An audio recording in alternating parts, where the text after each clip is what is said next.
Good morning, good afternoon, and good evening to all the attendees of the Cyber Jungle Virtual Summit. My name is Ashish Thapar, and I'm the Managing Principal for Verizon Threat Research Advisory Center. Today, I'm going to be talking to you about how to stay alive, right? It's all about staying alive in this complex and chaotic world of cyber attacks. Given the current situation, it's all the more important to stay safe with insights from the confirmed data breaches and incidents that I'm going to be sharing with you today. So stay tuned and let's dive into the topic. Before that, I'll just quickly introduce myself. My name is Ashish Thapar, like I said, and I have about 80 plus years of experience in multiple cybersecurity disciplines. I have the team for, VTrack, like I mentioned earlier, and, we kind of deal into cyber incident response, threat intelligence, and digital forensics investigations. I'm author of several white papers, articles, publications. I've been an active speaker in the industry.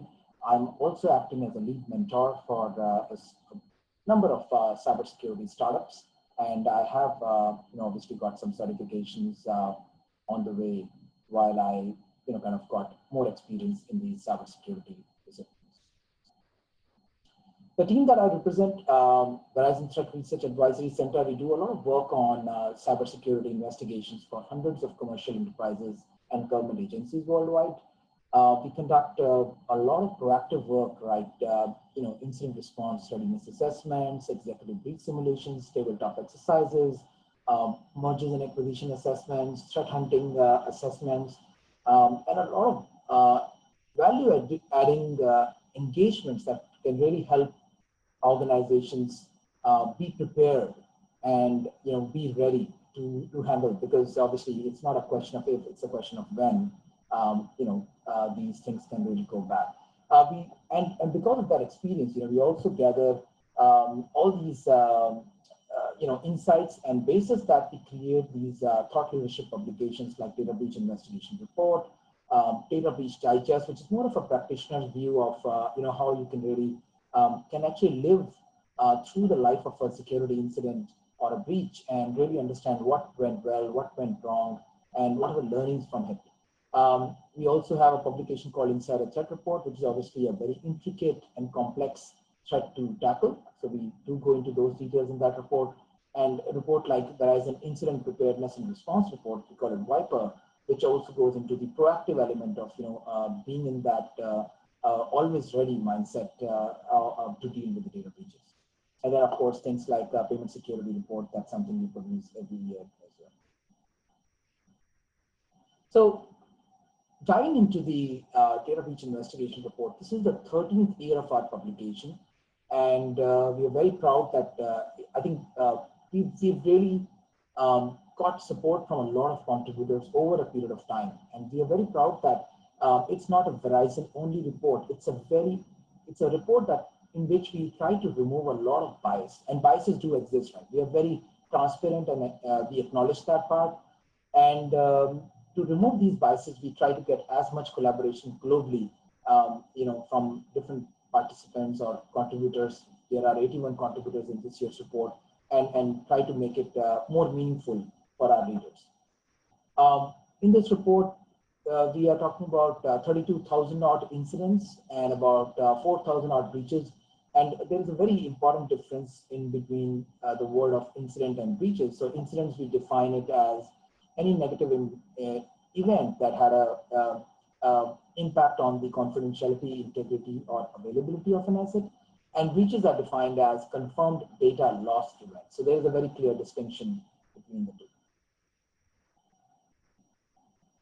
Like I mentioned earlier, as you can see, 81 contributing organizations, and pretty much the who's who in the world. Very respectable organizations have joined hands with us, and global organizations, right? So you have Federal Bureau of Investigation, U.S. Secret Service, you have Australian Federal Police in Asia Pacific. You have other organizations across Europe. You have CERT Europe, and multiple CERT organizations even in Asia Pacific.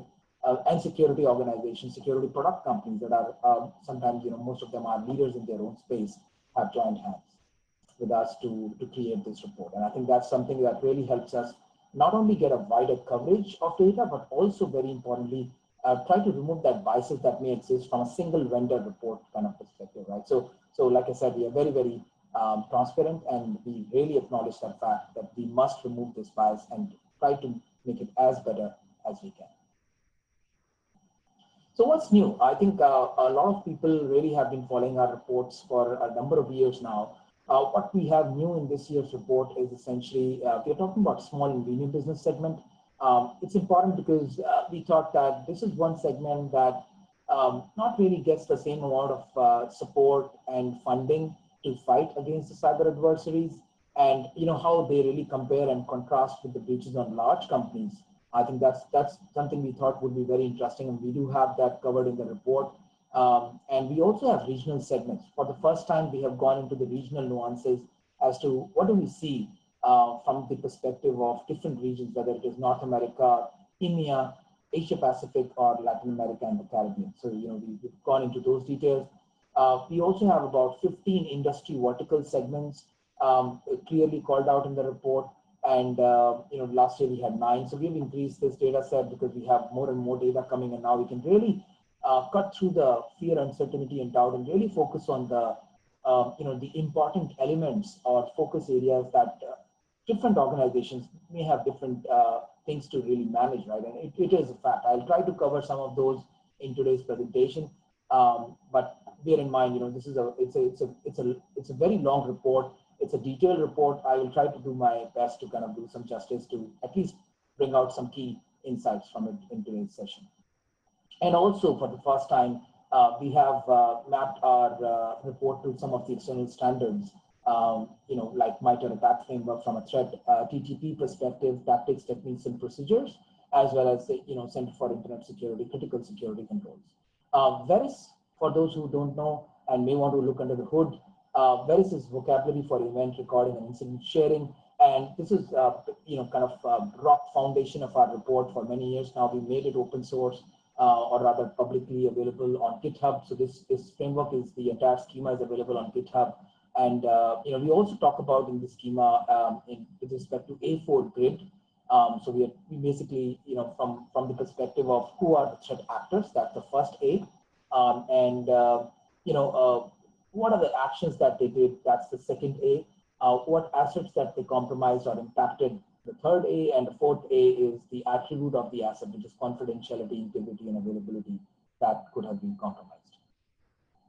So that's something which is new in the report. Now let's kind of have a look at what are the key insights. When I talk about the key insights, I would really want to start with this very favorite chart of mine. I call it the strength chart. And this chart is essentially about trends that we have seen over a period of time with respect to action varieties. Remember, I talked about A4 grid and threat actions. So what are the threat actions and how they have been really kind of varying in terms of breaches over a period of time? So certain important insights emerge. About 67% of the breaches actually have 3 things. One of the 3 things, right? They're contributing as threat actions. It is either social actions, which is phishing or business email compromise, right? And it is use of stolen credentials is there as well. Also errors. So in between social actions, use of stolen credentials, and errors, they contribute to about 67% of the total breaches that we've seen, right? That's a huge number. And if you see, on the slide here, you can easily make out that the errors have been really going up in terms of in last few years, right? That particular threat action variety is going up significantly, and it's not like it's just happening because people just started, making, mistakes, more often than not. Well, that's one of the reasons, but that's not the primary reason. Some of the reasons that we have kind of understood is that a rushed migration to the cloud environments. I call it digital disruption, forced digital disruption. As we have seen in the COVID-19 times as well in recent months. So that's something driving those kind of unprepared deployments, not really thought through kind of, deployment scenarios where not a lot of due diligence was conducted and suddenly, something was done, or in a rush, something was done. So those kind of things may lead to errors, which could be misdelivery, or misconfiguration in the first place, as well as publishing errors on the storage buckets on the cloud environment. So that's there. And of course, the regulatory reporting has really increased with many countries, enabling those statutes to really mandate regulatory reporting of incidents and breaches. That also is one of the strong factors where these reporting requirements, because of these reporting requirements, these numbers have possibly gone up as well. Other things that may have gone down, for example, RAM scraper. RAM scraper has significantly come down in terms of the threat action. And the reason for that is because of point of sale attacks have gone down. And why they have gone down is because of chip and pin technology being rolled out big time. And obviously the fraudsters, everybody looks for return on investment, right? Fraudsters are no different. So they would want to focus on card not present scenarios versus card present scenario, because in the card present scenario, they get impediments in their path because of the chip and pin technology advancements that have happened and rollouts that have happened in the region. So they are increasingly shifting to online attacks that may include attacks that are similar to JavaScript sniffing, mage card type of attacks, or even compromising web servers, those kind of scenarios. So again, card not present, but more online attacks, and that's why you see they're not really focusing on point of sale systems a lot nowadays, and that's why you see RAM scraper coming down significantly in the last few years. Ransomware, as you can see, is going up as from this chart, but I will definitely cover that in the later stage. Now, moving on to a very important point that I think we also make for a number of years now is about the detection gap. I call it the detection gap, right? So you see there are 4 charts on the right-hand side from compromise, exfiltration, discovery, and containment. And as you can see, compromise happens quite quickly. Now, remember, I talked about the top threat actions in the snake chart that I talked about. You saw phishing and use of stolen credentials right at the top, right? When you can compromise a user to click on something and do what you want them to do, it's easy game after that, right? The second thing is if you have the keys to the door, right? Why would you want to bang the door? Why would you want to break it? So again, very easy, right? When you have the keys to the door, which is basically stolen credentials that really can work, well, you can get in very quickly. And that's what you see in compromise, very short timelines, right? We're talking about minutes, hours, or days. Exfiltration, very quickly, of course, because once the compromise is done, exfiltration really follows, and you just need to find out a jump host or a exfiltration point to kind of launch and kind of exfiltrate data outside.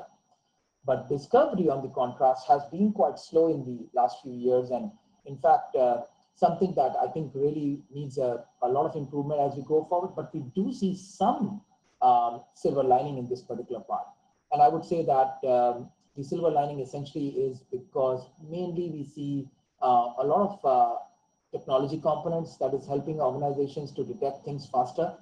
So we have things like endpoint detection response, network detection response, orchestration engines like SOAR, SIEM technology, properly deployed proper use cases implemented, has helped organizations to detect things faster.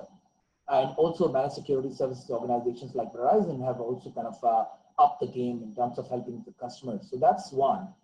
The second point is that the discovery is happening a little faster than before. In the past few years, we used to see it in months and years, but now we see that trajectory moving towards days, months, weeks. So a little bit positive development. So one reason I gave you in terms of the detection rates increasing, but second thing is not a very positive reason, but ransomware is increasing as well. And ransomware doesn't need detection; it shows up in terms of collateral damage right on your face, right? So that's another reason why detections are happening faster than before. So we do have this particular dwell time really decreasing to an extent. However, there is, I think there is still a long road to kind of traverse. So discovery in months or more still accounts for over a quarter of breaches, and still a lot of work to be done on that side. All right, so while we have looked at this, now let's have a look at the important elements, the A4 grid that I talked about, the actors, actions, assets, and attributes, right? So in terms of the actors, who are the guys? Who are these bad guys who do this, right? Where do they come from? So essentially these attackers are mainly external. I think this has been kind of trend for a number of years in our report. In terms of external attackers, because of the bias itself, right? The number bias, it would always be higher than the internal attackers because of the sheer number of attacks that can happen on your perimeter from the outside of your organization, right? Whether it is to the perimeter. In fact, today, nowadays, the definition of perimeter has actually kind of blurred a bit, right? You have perimeter all over. Even your one of your employees' laptop is perimeter pretty much. So external attacks obviously are very high number, so about 70 to 80, 75%. But internal attacks are also significantly higher. I would say 35 odd percent. The main point is, in terms of numbers, the external attacks are high, but it doesn't mean that internal attackers are something that you can really lose sight of. You cannot take your eyes off that particular angle, and you must pay importance to the insider attacker, because one, they are difficult to find, and second, they're very, very, it's a very intricate matter to actually detect those things and, kind of manage those things, right?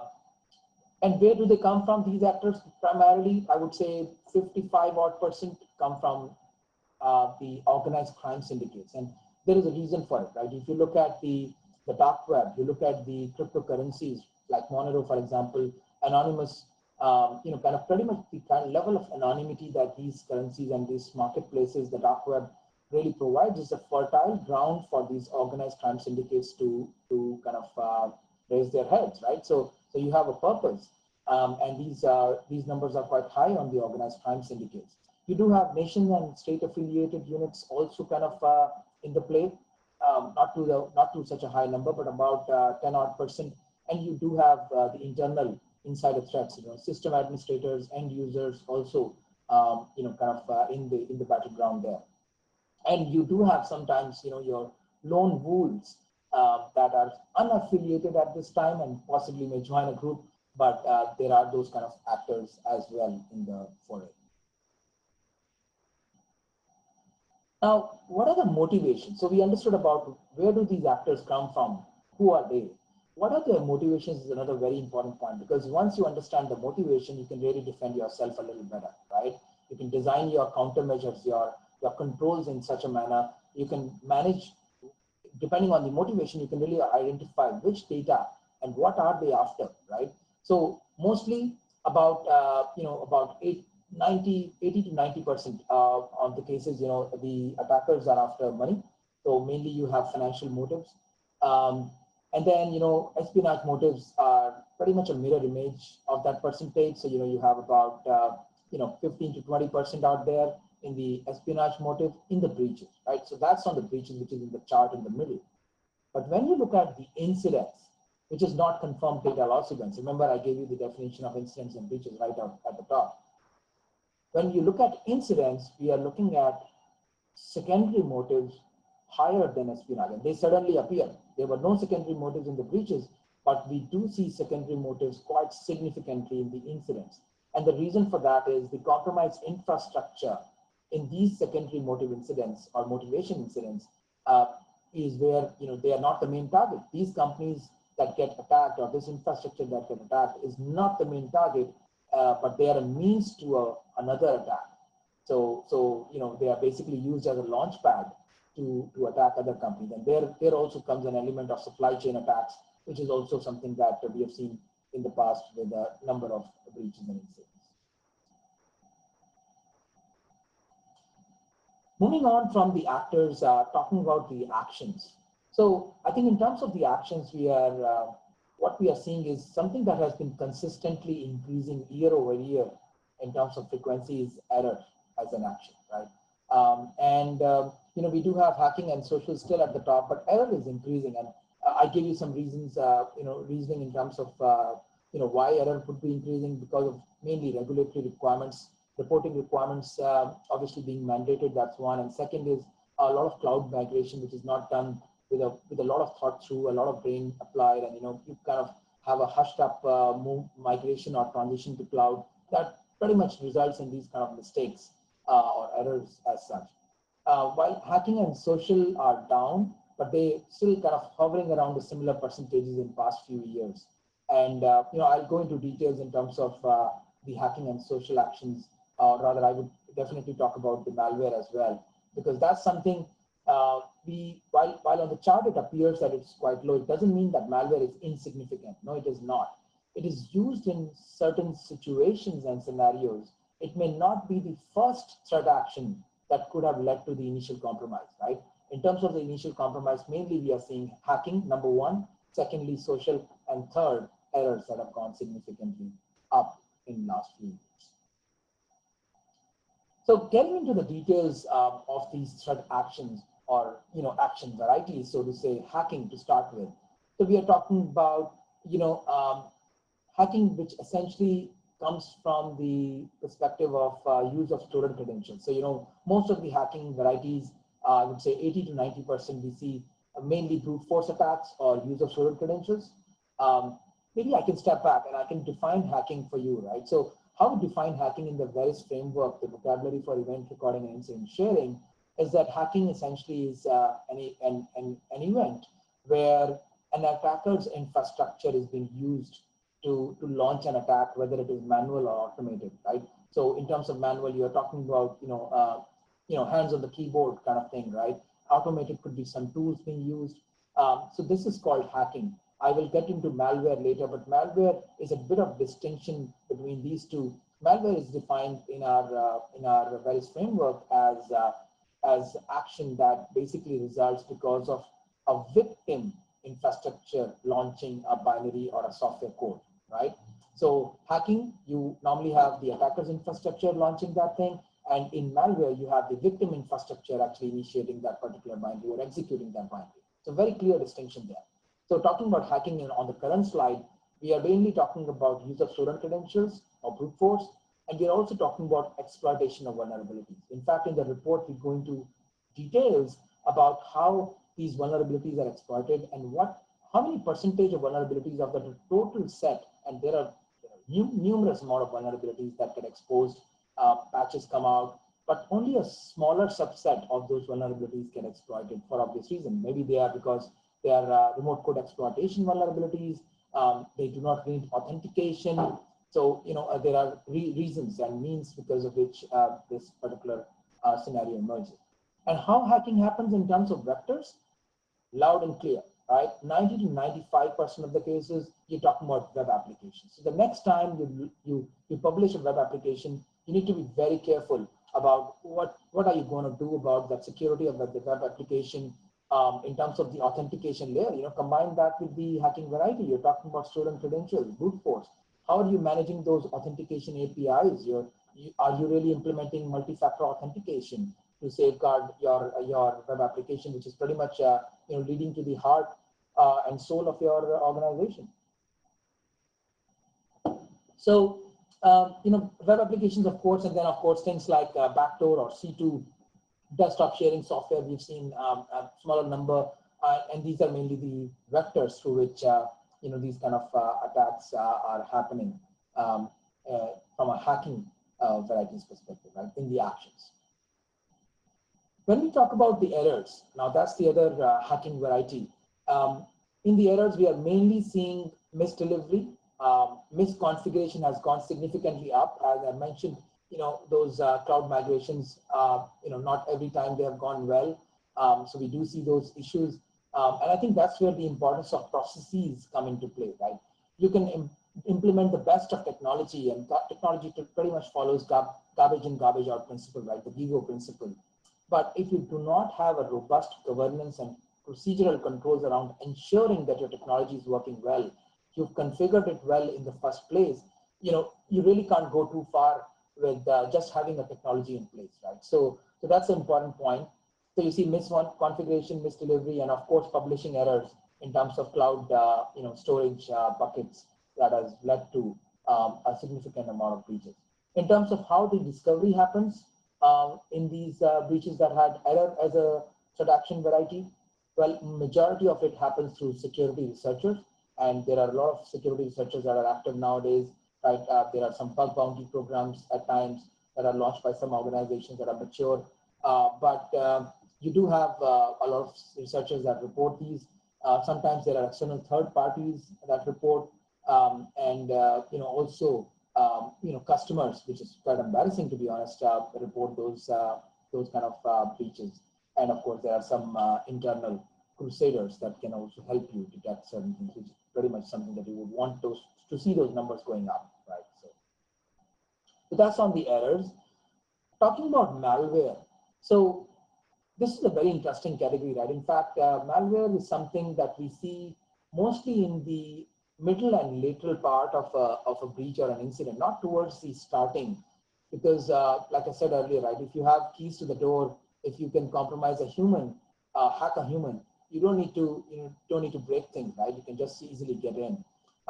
So when you talk about malware and something that when we do investigations, we do see about 40% of the malware that is very unique. We have not, we wouldn't have seen that malware before, and we do not even see that malware again later after an incident. So malware is quite unique, and that's why it's important that you implement robust detection technologies, behavioral-based technologies, anomaly behavior-based technologies. In fact, doing things like threat hunting to actually detect some of these activities that can go unnoticed in the noise, and you must be able to really extract those signals from the noise. And really, you need a lot of visibility, both in terms of automation and a lot of smart people really looking at things. So in terms of malware, we are talking about malware varieties. Number one is password dumpers. Connect that back to the use of stolen credentials, right? Obviously, a no-brainer there, right? So you see things like mimikatz and variants of mimikatz. A lot of variants exist. In fact, nowadays we have in-memory PowerShell-based credential dumpers being used quite a lot. Ransomware is really increasing in the malware category. Currently, it is now 27% of the total breach data set which had malware incidents. And how does malware really come in? So malware really comes in with email links, as you can see on the figure 17 on the right side. It comes in through email links. It may happen through direct install, right? You are installing something, it's a freeware, you want to take some advantage, save some money. Well, not everything comes for free in this world. There are some things that come piggybacking, right? So you see have malware piggybacking certain installation when you're doing. You can also have download by malware. So it's a multi-stage situation. So you have a downloader that downloads another malware. And also through email attachments at times, right? And also web drive-by downloads. And mostly when these malware comes in documents, we call them malware-laden documentation or documents. We are talking about things like office documents, talking about application executables, PDF documents, and other type of zipped compressed documents that come along. Sometimes even with password, right? So they can actually bypass the detection technologies, and there is a password attached. All right, you know what, to the user conveying a message through a phishing email. All right, open this document with the password mentioned in the email, and there is a very important message for you to read, and people fall for it at times. That's how malware varieties really create havoc in the world of data breaches. Talking about assets, so we talked about the actors, right? We talked about the actions. What are the assets? Which assets are being attacked? So when we see that, we see number one category is server. Well, that's where the data is. So again, very obvious there, but it's shown in numbers. Remember, this report is based on actual data, and it's not a survey-based report. It's data from incidents and breaches, right? So server, number one category. You do have people assets and user devices also showing up quite close to each other at the number two spot. And the reason for that is more often than not, when a phishing attack is going on, you would want to execute something on a machine. And that's where you have user devices being attacked along with a person being attacked, right? So they are pretty much neck to neck as such. In the server category, we are talking about things like web application server. We're talking about things like, desktops or laptops in the user device categories. In the server, again, you have mail servers, you have database servers, and a host of other things. You do have, smaller percentages of media, physical media or kiosk or terminals, and as well, very small percentage of network. Remember, this chart is on breaches, not on incidents. Of course, if you have incidents, if you look at denial of service attacks or the distributed denial of service attacks, you would obviously see network going up there, but this is specific to the breaches category. All right, so we've looked at actors, we've looked at the actions that they do, we've also looked at the assets that they attack. One important thing I also want to mention is the patterns. So way back in 2014, 6 years back, we actually started talking about a very interesting concept of patterns. And we actually defined 9 classification patterns, both in incidents and breaches. And even today, 85% of the security incidents and about 80% of breaches still map back to those 9 classification patterns. Whatever did not fall in those 9 classification patterns, we used to call it everything else at that point in time. Now, when you take those patterns, these are basically clusters of all those dots that we can really kind of, connect and these clusters emerge when we put these dots on the graph. You see, in terms of the breaches, web applications are at number 1 category. The number 2 category is taken by everything else, which obviously has risen a lot. And it may not sound well, but everything else is basically used to be a catch-all way back in 6 years back, but today it's a number 2 category, and the majority of that is actually comprised of phishing and business email compromise incidents. We do see a lot of those. In fact, in COVID-19 work from home situation, I can tell you we have seen a big uptick in the business email compromises and phishing incidents, breaches as well. Miscellaneous errors is the number 3 category there in the breaches. Now, you can see, right, denial of service is right at the bottom in the incidents category. But when you look at the, in the breaches category, sorry, when you look at the incidents, you see denial of service is number 1. Remember, that's where the definition of incidents and breaches come handy, that breaches are confirmed data loss events, and incidents are anything that can have impact on confidentiality, integrity, or availability. And that's why you see denial of service in terms of sheer numbers are right at the number 1 spot. Crimeware, which is pretty much a superset category of all malware, including ransomware, is second. In fact, I must mention this point, right? We do see ransomware. We used to historically see ransomware for, in the incidents category, not necessarily in the breaches category a lot. But now we have started seeing, from this year onwards, January onwards, I would say, we have started seeing ransomware shifting gears. And the attackers, the cyber adversaries, are actually using ransomware to first steal information and then sabotage or encrypt information. So that they have basically, because a lot of organizations have matured their backup management strategies. So they, the bad guys, they kind of keep, upping their game. So what they have done is, now they are actually using ransomware not only for incidents, but also for breaches. So I think that's a very interesting trend that we have actually started seeing in the last few months. All right, this is one of my favorite charts and bringing some color to the conversation, right? So on the left-hand side, you see not an artistic representation, but a data scientist representation of how these attacks happen. In terms of the actions, and different colors are depicted for different actions. What are the number of steps, or what are the number of steps had happened in the attack path with respect to incidents, right? So you see different trajectories, or there are long tails in the case of hacking and in the case of malware, but they are very short tails in terms of errors, in terms of misuse, right? Because those are very easy, right? Very short steps, 1 or 2, and you're done. But if I take a simplistic view and shift your focus to the right-hand side of the graph, you see a very easy to understand message appears, and we all have heard it over a period of time. Defense in depth is very, very important. And you see that when you have more than 4 or 5 steps in your defense arsenal, in your cyber defense strategy, in your countermeasures, you can really decrease the possibility of a breach. So on the right-hand side graph, you see the breaches come significantly down as soon as you have higher number of steps on the x-axis, and on the y-axis, you see the breaches numbers, right? So bottom line, very easy. Most of the successful attacks are short in nature, because likely it is cheaper and easier for the attacker to do it. And of course, they have become more successful, right? Number of steps.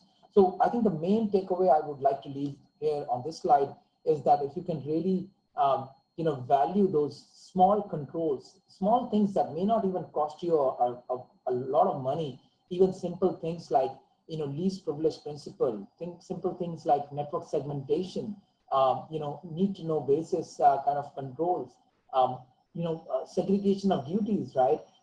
Not storing data that you don't need, or these small controls can go a long way to create impediments in the path of the attacker. And that's why I think it's important that you understand, like I said, we've all heard the stories of defense in depth, how critical it is, how you can really have multiple layers of controls, but it is loud and clear when it is now being demonstrated and proved by data, as we see from the data breach investigation report. Taking a different view from these parts and diving a little bit into slicing an attack on from the beginning, middle to the end of an attack, a very interesting trend emerges. And I think, again, important to understand how these attacks happen and how you can really manage these threat actions. So you see, in the beginning of attack, you essentially see hacking and social actions being leveraged by the attackers. And in the middle and last part of the attack, you see malware going right on top, right? Malware was not on top in the initial stages, but in the middle and last stages, it is right on top for obvious reason, because you need malware, the bad guys rather, need malware to act on its own, take commands, and execute things on the victim infrastructure, right? So you need to pivot from one system to another, do lateral movement, go to the crown jewels, steal information, and there you go, exfiltrate towards the end of an attack. Or sometimes even stay there low and slow, even more dangerous, to kind of, from an espionage perspective, and continue your conversation with a command and control server. So you see malware kind of important in the middle and end stages of an attack. But number one category on the top in the beginning is pretty much hacking and social actions. And there you go, right? Then you can really understand the priorities as how you can really stagger your controls, stagger your focus, divide your focus in different threat actions that you need to manage. All right, so now, so far we have looked at all the actors, actions, assets. We've also looked at the categories in the actions in terms of hacking, errors, malware. We've also looked at the attack paths. Now let's in the report we also, like I said, 15 industries have been represented. Specific focus has been given. I won't be able to do justice in today's session. It's a limited time we have today, but at least I can talk about a few of those industries. So talking about finance and insurance, obviously this is one of the favorite sectors that the bad guys attack, because it's all about money, honey, and as you know that majority of the motivation is financial. This sector is attacked quite heavily. So you have every segment we represent about the frequency, how many incidents and breaches in that particular sector or industry vertical. In terms of top patterns, and like I mentioned, right, patterns, we also go into details in every industry. And this is important for those security executives, so they can really understand what are the top priorities, what are the top things that they want to focus their energy, their time, effort, and money on. So in terms of the top patterns, we're talking about, in the breaches category, we are talking about web applications as number one. So in the financial and insurance space, we're talking about errors, and that could be misdelivery, misconfiguration, or publishing errors pretty much. We're talking about everything else as a third category, which is phishing and business email compromises, majority of those, right? So between these three main patterns, we're talking about 81% of the breaches. So majority, a very big majority of the breaches happen through these three patterns. In terms of the attackers, mainly come from outside, external attackers, and in terms of the motivations is very lopsided, right? It's financial. 91% of the cases it is financial motives. Data, again, we're talking about personal data and also credentials being stolen. Another very important thing I must highlight, that every industry vertical, we talk about these top controls that are important from that industry vertical perspective. So for example, in finance and insurance, we're talking about things like implementing a security awareness program or training, right? That also can include tabletop exercises, for example, which is CSC 17. Boundary defense, which is CSC 12. We're talking about essentially, protection on the boundary perimeter, as well as multi-factor authentication, which also comes in this category, and also secure configuration, CSC 5 and 11, which essentially talks about, I would say a stitch in time saves 9 kind of thing, right? So if you can really implement security right at the implementation level, before even a system is put into production, you put some security configurations, it can really go a long way in safeguarding your interests. All right, so that's finance and insurance. So moving on to healthcare, which is again one of the favorites. A lot of personal data out there in terms of the attackers really kind of focusing on this vertical. So we are talking about top patterns that changes now. So you see in the finance and insurance vertical, you had web applications as number one. Here, miscellaneous errors are right on top, number one category, right? So between the three top patterns, we are talking about miscellaneous errors, web application, and everything else, representing about 72% of the breaches. The threat actors, 51% come from outside, but a very important insight here is that the internal attackers actors have gone significantly up as compared to a lot of other verticals, even including financial services. So you have a 48%, almost half of your actors are internal, and that could be because of errors as well as disgruntled employees or with the mischief or malicious intent. But definitely errors is pretty much on the top. You do have privilege misuse right at number 4 in the patterns in terms of the healthcare industry. Motivations are obviously financial there. So, I would say indirect financial because you can steal a lot of personal information and kind of sell it. But also convenience, and that goes back to the errors, right? Taking those shortcuts, which is basically the motivation by the internal attackers actually in terms of convenience as a motivation. We do know that in some of these sectors, we do expect with the job cuts and salary cuts happening in today's times, we do expect the grudges insider threat, that particular motivation also going up in this particular year's data set. So I think that will be an interesting area to watch. But also I would also call out that in fact in the finance in the accommodation sector, which I think maybe I'll touch up, but even if I don't, I would say that we are seeing interesting trend there. Point of sale systems historically did not see a lot of focus, but with these mandatory masks coming out and these requirements, I can tell you that those Max Stripe stealing kind of malware and those devices that can steal that information are also becoming more prevalent now because the fraudsters are not really scared of those CCTV cameras with masks on their faces because of COVID-19 situation. So again, very interesting trends that are emerging in recent times. But back to the healthcare sector, I would say majority of the data compromises personal data. There is a lot of medical data, and I do expect that in the research times, this sector obviously hasn't seen a lot of in terms of motivations, a lot of espionage. But I can tell you that in this year, because of the research going on COVID-19, we do expect again that's something that can also happen.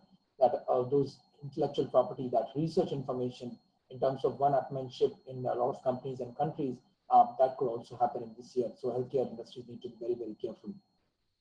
And again, on the top controls are pretty much laid out on the slide with respect to the healthcare sector. Well, manufacturing again is beset by external attackers using a lot of password dumper malware and stolen credentials to hack into the system and steal information because they have a lot of intellectual property out there, right? Years of research. So as you can see, in the manufacturing, a different trend emerges. Pretty much top 3 are crimeware, and that includes malware, of course. Web applications on number 2, and privilege misuse, a strong internal actors with malicious intent emerging there in the privilege misuse pattern, right? So top 3 contribute to about 64% of the breaches. And again, actor motives, as you can see, espionage, very, very significant, but pretty much higher than many other industries in terms of not only industrial espionage, but also state-sponsored espionage at times. But I think majority of it is to do with the industrial espionage to steal secrets and intellectual property to kind of take advantage of the research work that may have been done. The top controls in this industry are essentially about boundary defense, CSC 12, implementing a security awareness and training program again, and data protection. I think back to the intellectual property part, I think implementing, I'm a big advocate of this point that, if you can really have a data-centric security model, it can really go a long way. You can definitely implement a lot of data-centered security, but I think data-centric security, focus on the data itself and start from there and then go outwards towards the data center is the right approach in my view. So that's on the manufacturing vertical. And like I said, right, accommodation and food services, you do see crimeware, web application, and point of sale representing about 61% of the breaches. But then point of sale, we do it is quite less in compared to last year's. But I think in COVID-19 times, we may expect this to go up a little bit because of the reason I mentioned in terms of the bad guys not being deterred by the CCTV cameras because the faces are now covered with masks, right? So they can't really they won't be much scared of being caught easily. So again, data compromise. Majority of the data compromise is payment information. Obviously, these are talking about hotels and food services industry, accommodation, hospitality sector, and you see payment information is there. So a lot of credit card, debit card data breaches happen in this sector, and a lot of personal information also gets stolen in terms of the data compromised. Again, top controls, limitation and control on network ports, protocols, CSC9, boundary defense, and data protection is again the top controls here. So that's just a glimpse of some of the industries I thought I can cover before I get into the key takeaways. So now we have kind of moved up from the industries. Let's dive into what are the main key takeaways, just to kind of summarize some of the important insights from the report. I think one of the things that we do see is majority of the attackers, and there are certain myths, right? You can always read those doomy, gloomy stories online about the insiders, these attackers that are hiding somewhere in the organization. Well, that is important, but that's not all to the story. That's not everything. Shady internal attackers or actors do exist, but the majority of the attackers, as we see, are external attackers. So that's one myth that we may want to correct through our report. But we are not saying, don't get us wrong, we're not saying that you should not focus on the internal attackers. You must, because one, it is very difficult to detect them, and secondly, to handle them. But in terms of sheer numbers, we're just saying that external attackers are very, very huge. And I do call it pretty much in terms of internet background radiation, right? You will always have those attacks. So there is a bit of a bias in this data. You would always have external attackers high in number. But again, this is an important thing we must correct, and that will also help you prioritize in terms of your efforts. The second myth is we do get espionage as a major headline, those stealing information under the hood kind of thing, but it accounts for just 10% of the breaches in this year's of data, right? Majority of the breaches continue to be financially motivated. And like I said earlier, right, fertile grounds exist in terms of anonymity from the dark web perspective, and cryptocurrencies like Monero. These attacks are majority of them get done by these organized crime syndicates, which are obviously there for money, and it's a very strong reason in terms of the motivation. So money is pretty much the root of most breaches. Well, espionage definitely exists, and you must not lose focus of that also. I think certain things are not changing. Again, like I mentioned in my snake chart right at the top of the session, credential theft, social attacks, and errors cause majority of the breaches, 67% or more. Ransomware is everywhere. We do see ransomware going up, now accounts for about 27% of the malware incidents. But we do see that a lot of this is being blocked as well. So it's not like everything is the whole world, the whole everything is going bad, and the heavens are falling. No, that's not the case. But ransomware is something evolving. This is one threat that will exist for a long period of time. We do see ransomware evolving not only in incidents but also showing up in breaches. So something to watch out for. And also web applications. I think attack on web applications were a part of 43% of the breaches, more than double the number last year. So this is something significant. And also as workflows, the workloads move towards more and more cloud-based deployments, I think that's where the attackers are also moving, and that's why you see web application attacks web applications being attacked a lot more than before. And the most common method of attacking these web applications is stolen credentials or brute force credentials, about more than 80%, and also exploitation of vulnerabilities. That is not to that high percentage, but definitely at the number 2 right there.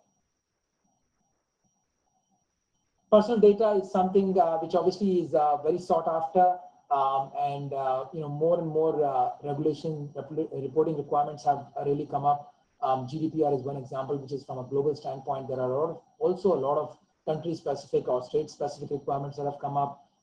Some regulators have also kind of tightened the news on this reporting requirement. So definitely you see these numbers will go up. But personal data was involved in for 58% of the breaches, and again, nearly twice as much as the percentage in the last year data. So definitely something that you may need to protect, not only for your customers, consumers, but also for your employees.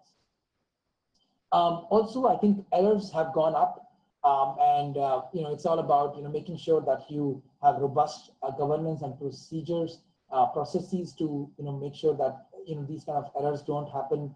But again, reporting requirements have gone up, so that's one reason why error reportings have significantly gone up. But I think this is something that really need to be back to the whole point of due diligence, right? Making sure that you have robust governance and procedural mechanisms to make sure that you ensure repeatability and reproducibility of your controls when you are either migrating from on-premise to cloud environments, or even changing things in your existing applications, or even making sure when you are launching new products or services or web applications, you make sure that you do not fall for those silly mistakes or errors that can happen. Well, there are a lot of good news as well. I think in terms of the key takeaways, I can tell you that the DBR data that really shows us that Trojan type malware really peaked at just 50% of all breaches in 2016 and has dropped to about 6.5%, right? So I think the main point is that all those preventive technologies on the gateway, whether it is email or whether it is web or your firewall, I think all those guys that really manage these products and configure them well and operate them well really need a pat on the back. I think that thing is really helping. A lot of flux of bad stuff is getting clogged. So definitely a reason to be happy about. I think patches are also working it does go wrong in some of the cases, but we do see that less than 5% of breaches involved an exploitation of a vulnerability. Most organizations we see, they have internet-facing assets that are spread across more and more networks. And it is these assets that never get patched that can create these dangerous holes, right? So I think patching is improving, but I think a long way to go. And I think it goes back to the whole point of making sure that you know your assets. I am a strong believer of the fact that asset management is #1 focus area before you even start implementing those shiny tools, right? You need to know what you have in terms of hardware and software so you can really configure them well and patch them on time, because these kind of vulnerabilities keep coming out every now and then. So again, pretty much on the home run here, I think there are a few controls that we have requested or rather highlighted for our readers to prioritize. There are CSC top 20, of course, as you know, 20 superset of controls, but there are a few controls we have called out, like continuous vulnerability management, not only from a patch management perspective, but also from a secure software development, right? Making sure that you do not, leave those vulnerabilities in the code itself, right from the start. Email and web browser protection is important. Again, like I said, malware, a lot of malware comes through this category, and you need to really tighten your controls on this side. Limitation and control of network ports, protocols, and services, very essential, right? A lot of lateral movement happens, collateral damage takes place. A lot of malware, the ammo has changed for some of the attackers. They don't attack from outside. What they do is they attack a user system, and then from there they go to the crown jewel, they steal information, and then go out from a particular asset that may have access to internet, and there could be loads of those. So even your outbound internet access really need to be, critically analyzed, and you really need to tighten controls on that side as well, including network segregation. Secure configuration, CSC 5 and 11 goes a long way.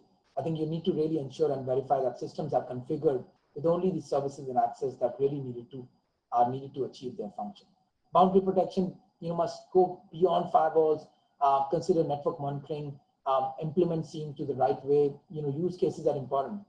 Products, well, they are important, but they are not the only thing, right? Like I said earlier, they follow KIGO principle, garbage in, garbage out, but I think you need to really configure them well, have those robust use cases, implement threat hunting, find the unknowns, and make sure that you also use multi-factor authentication. Data protection, CSC 13, I think implementing data-centric security is always a very important thing to do and must be done. account monitoring is again very important from a identity management perspective.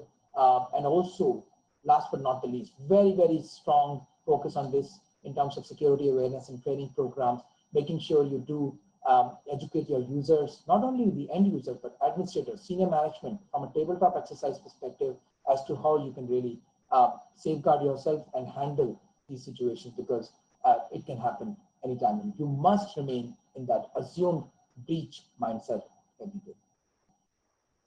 All right, pretty much that's something that I wanted to kind of talk about today. If you have any questions or feedback, you can always get in touch with me. My coordinates are mentioned on the screen in terms of my email, LinkedIn, as well as Twitter handles. And also, the team that I represent, the Verizon Threat Research Advisory Center, a lot of work that we do on multiple, streams and practices, a lot of publications that we publish. So please feel free to educate yourself, keep learning. And I think sharing is caring, of course. So that's why I think this session is there for you. Please do reach out if you have any feedback or questions. And I wish you all the best and have a great rest of the event. Thank you very much. See you. Bye-bye.